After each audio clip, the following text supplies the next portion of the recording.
India বাংলাদেশকে আওয়ামী লীগ ব্যতীত অন্য কাউরে কখনই ফেভার করবে না। জাতীয় গোয়েন্দা সংস্থা এনএসআই কিভাবে র কর্তৃক নিয়ন্ত্রিত হতো। বাংলাদেশে কমপক্ষে 1 লক্ষ রয়ের এজেন্ট আছে, 1 লক্ষ পেজ। হাসিন স্যার সঠিক বলছে, আওয়ামী লীগ আসলে বাংলাদেশের কোনো রাজনৈতিক দল না, এটা ইন্ডিয়ার একটি পাপেট দল। এর 80% ডাইরেক্ট সংসদে যাওয়ার যোগ্যতা রাখে, এবং এই ক্যারেক্টারগুলো যদি সংসদে যায়, চোরকে চোর বলে, তাহলে বাংলাদেশ অনেকটা সঠিক থাকবে। ধন্যবাদ সাগর ভাই। শুরুতেই আমি ধন্যবাদ জানাবো ফেস দ্য পিপলকে এই ধরনের একটা অনুষ্ঠান করার জন্য। সশস্ত্র বাহিনীর সদস্যদের চিন্তা আমরা অবসরপ্রাপ্ত অফিসার হিসেবে বলছি। এটা আমরা যখন বাংলাদেশে বসে যারা কথা বলতাম সেই সময় তার সংখ্যা অনেক কম ছিল, এবং আমরা সবসময় ভয়ে থাকতাম যে কখন আমাদেরকে গুম করা হয়। আমাকে 11 ঘন্টা ডিজিএফআই নিয়ে ডিটেইন করা হয়েছিল। হয়তো ভাবছে একজন লয়ার, লিঙ্কনসিন ব্যারিস্টার, বেশি হাউলে দিলে হবে, সম্ভবত সেই কারণে আমাকে রিলিজ করে দিয়েছে। না হলে আমার ভাগ্য হতে পারতো কর্নেল হাসিনের মতো অথবা আজমি স্যারের মতো এবং অন্য যারা হতভাগ্য। আমি সেই যাত্রা থেকে বেঁচে আসছি। গুম করা এবং গুমের অ্যাটেন্ড করা সমান অপরাধ। তো সেই ক্ষেত্রে আমি যারা সেই আমাকে ডিটেনশনের জন্য দায়ী ছিল, কুখ্যাত সেনাপ্রধান শফিউদ্দিন, কুখ্যাত ডিজিডিজিওয়াই আকবর হোসেন, এবং এমএসপি একজন ছিল আমার নামে নাম, যে নারী ঘটিত ঘটনায় চাকরি হারিয়েছে, 3 জনের নামে আমি মামলা করেছি। এবং যারাই আমার কাছে আসছে এরকম ভিকটিম, তাদের পক্ষে আমি দাঁড়িয়েছি। যেহেতু সময় বেঁধে দিয়েছে, আমি ছোট্ট করে 2-1টা কথা বলবো।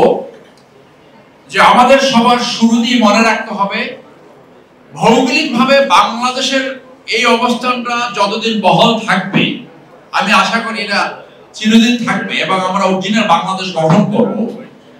এবং ইন্ডিয়া নামে যখন একটা দেশ থাকবে, ইন্ডিয়া বাংলাদেশকে আওয়ামী লীগ ব্যতীত অন্য কাউরে কখনই ফেভার করবে না। ইন্ডিয়ার একমাত্র ওভার্ট কোভার্ট পলিসি হলো বাংলাদেশে এমন কিছু করা যাতে আওয়ামী লীগ পুনঃপ্রতিষ্ঠিত হয় এবং আবার সেইভাবে লুটপাট করতে পারে, এবং ইন্ডিয়া বাংলাদেশকে লুটপাট করতে পারে। সেই ক্ষেত্রে বাংলাদেশের স্বাধীনতা সার্বভৌমত্ব বজায় রাখতে হলে আমি প্রথমেই মনে করি যে সশস্ত্র বাহিনীকে র মুক্ত করতে হবে। র মুক্ত করার জন্য এই ডিফেন্স মিনিস্ট্রি একটা উচ্চ পর্যায়ের কমিটি গঠন করতে পারে। আপনারা লিড নিউজ দেখেছেন যে একটি জাতীয় গোয়েন্দা সংস্থা এনএসআই কিভাবে র কর্তৃক নিয়ন্ত্রিত হতো। শুধু এনএসআই না, বাংলাদেশের যে আরেকটা সশস্ত্র বাহিনী মানে ডিফেন্স মিনিস্ট্রি যে গোয়েন্দা সংস্থা যে ডিজিএফআই, সেটা নিয়েও একটা প্রতিবেদন হবে বলে আমি আশা করি। আমরা জানি একজন এয়ারফোর্স অফিসারের মাত্র 10 বছর জেল হয়েছে, তার তো ওপেন ফাঁসি হওয়া ছিল। বাংলাদেশে ইউনিফর্ম পরে যারা রয়ের এই গোয়েন্দা সাহায্য করে বা গোয়েন্দিকর করে, তারা এ দেশে চাকরি করবে, এটা অকল্পনীয়। যারা অন্যের জীবন নিয়েছে এই রয়ের পরামর্শে, তাদের জীবন নিয়ে বেঁচে থাকার কোনো অধিকার নাই। তাদের উচিত তাদেরকে খুঁজে বের করে ওপেন ফাঁসি দেওয়া, প্রয়োজন বোধে আইন সংশোধন করে। এখানে জেনারেল আমিনুল করিম আছে, কামরুজ্জামান স্যার আছে, অনেক সিনিয়র আছে, নাসির স্যার আছে, আমাদের রাওয়ার চেয়ারম্যান আছে, আমাদের এই সশস্ত্র বাহিনীর অফিসার, এদেরকে দিয়ে এই কমিটি ফ্যাক্ট ফাইন্ডিং কমিটি বের করা সম্ভব। আমরা বুঝতে পারি কারা রয়ের স্বার্থ, আপনার এখানে বাংলাদেশের জনগণের স্বার্থ বিকৃত করে রয়ের স্বার্থ এবং ইন্ডিয়ার স্বার্থ সমুন্নত রাখে। পরবর্তী কাজটাই হবে পুরো বাংলাদেশকে রমুক্ত করা। আমরা বিভিন্ন মিডিয়ায় বলেছি বাংলাদেশে কমপক্ষে 1 লক্ষ রয়ের এজেন্ট আছে, 1 লক্ষ পেজ, এবং অনেকে তো ঘোষণাই করে তারা রয়ের লোক। বাংলাদেশে রয়ের প্রজেক্ট এ চলমান ছিল। প্রজেক্ট এ হলো যে কোনো ভাবে আওয়ামী লীগকে ক্ষমতায় রাখা এবং যে কোনো ভাবে বাংলাদেশকে লুটপাট করা, অর্থাৎ ইন্ডিয়া যেটা করেছে। আপনারা জানেন 120টা চুক্তি, এখন পর্যন্ত আমরা জানি না সেই চুক্তিগুলো কি। আমাদের দেশের পোর্টে আমাদের জাহাজ আগে খালাস হবে না, আগে জাহাজ খালা হবে ইন্ডিয়ার, সেই রাষ্ট্র সেইখানে চলে গেছিল। এদেশে কেন 45টা রাডার স্টেশন থাকবে?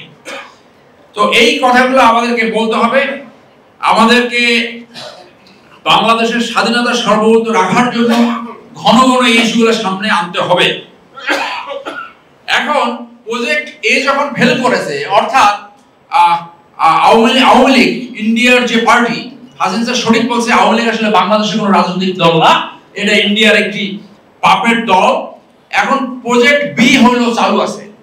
প্রজেক্ট বি হলো এই দুর্বৃত্তায়িত রাজনীতি দিয়ে এমন ভাবে দেশকে আবার নিয়ে যাওয়া যাতে তারা ভুল ভ্রান্তিতে থাকে, লুটপাট, এই অপশাসন দুঃশাসনিতে থাকে, এবং আওয়ামী লীগকে সুযোগ করে দেওয়া যাতে ঘুরে আবার আসতে পারে, মানুষ যাতে বলা শুরু করে আমরা আগে ভালো ছিলাম। সেই জন্য আমাদের সবাইকে অবশ্যই সজাগ থাকতে হবে। জেনারেল আমিনুল করিম বলেছে যে সশস্ত্র বাহিনী রাজনীতি করবে না। Yes, I agree.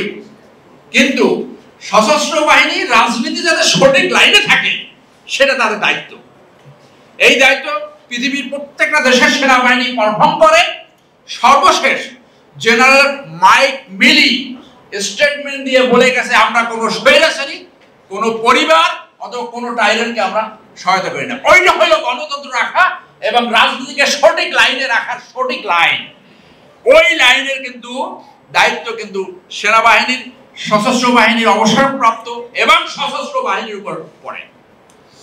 এরপরে আমি বলবো যে আমাদের রিটায়ার্ড অফিসার যারা বিভিন্ন সময় বিপদে পড়ে, আপদে পড়ে, অনেক হয়তো ভুলও করে, সেনা সদর, ডিজিএফআই, এনএসআই দায়িত্ব রয়েছে তাদেরকে তাদের পাশে দাঁড়ানো।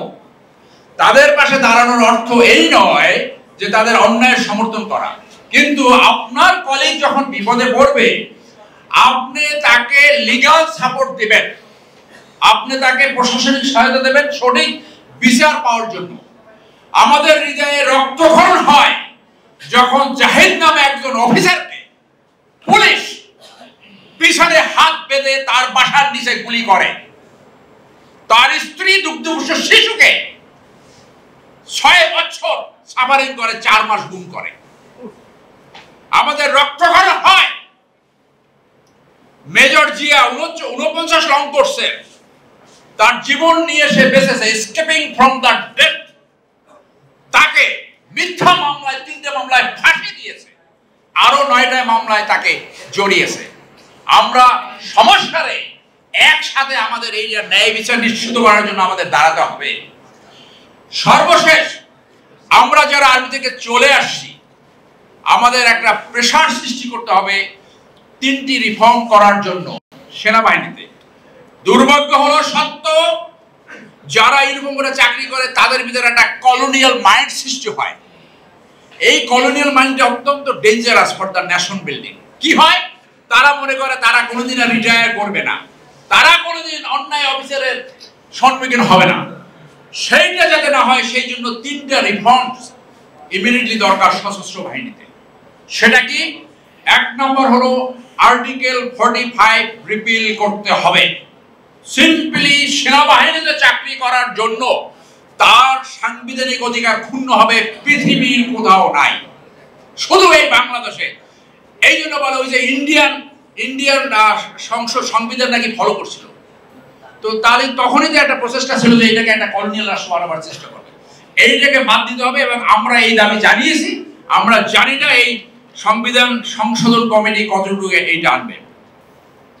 2 নম্বর হলো একটা এপিলেট ফর্ম করতে হবে। যারা বিভিন্ন সময় চাকরি হারায়, অনেকটা সঠিক কারণ, কোনো ক্ষেত্রে বেঠিক কারণ হয়, কোনো ক্ষেত্রে সত্যিকারে ভিক্টিমাইজ হয়। ইন্ডিয়ান আর্মিতে একটি এপিলেট ফর্ম আছে। একজন অবসরপ্রাপ্ত সেনা অফিসার, 2 জন রিটায়ার্ড বিচারক। বাংলাদেশ আর্মিতে কোনো এপিলেট ফর্ম নাই, যার জন্য এখানে ন্যায্যতা ঠিক মতন ঘটে না, অনেকে সত্যিকারে ভিক্টিমাইজ হয়। তাদের জন্য একটা এপিলেট ফর্ম থাকতে হবে।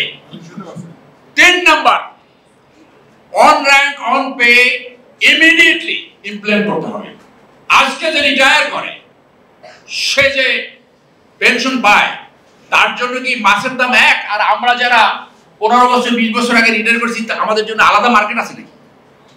তাহলে সেই জায়গায় আমাদের চাপ সৃষ্টি করতে হবে। ওই যে বললাম কলোনিয়াল মাইন্ড নিয়ে বসে থাকে, আপনি দেখা করতে যাবেন, দুই একজন আছে, যদি দেখে তার কোনো স্বার্থ নেই আপনাকে দেখা করতে দেবে না, অথচ পাবলিকের টাকা তার বেতন নাই, এরকম ঘটনা আছে।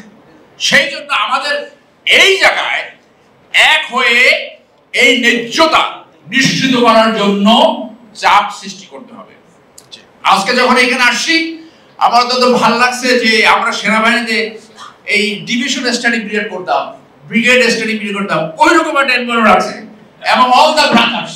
এবং আই থট হাইপোথেটিক্যালি এইখানে আজকে যারা আসছে এর 80% ডাইরেক্ট সংসদে যাওয়ার যোগ্যতা রাখে, এবং এই ক্যারেক্টারগুলো যদি সংসদে যায়, চোরকে চোর বলে, তাহলে বাংলাদেশ অনেকটা সঠিক থাকবে।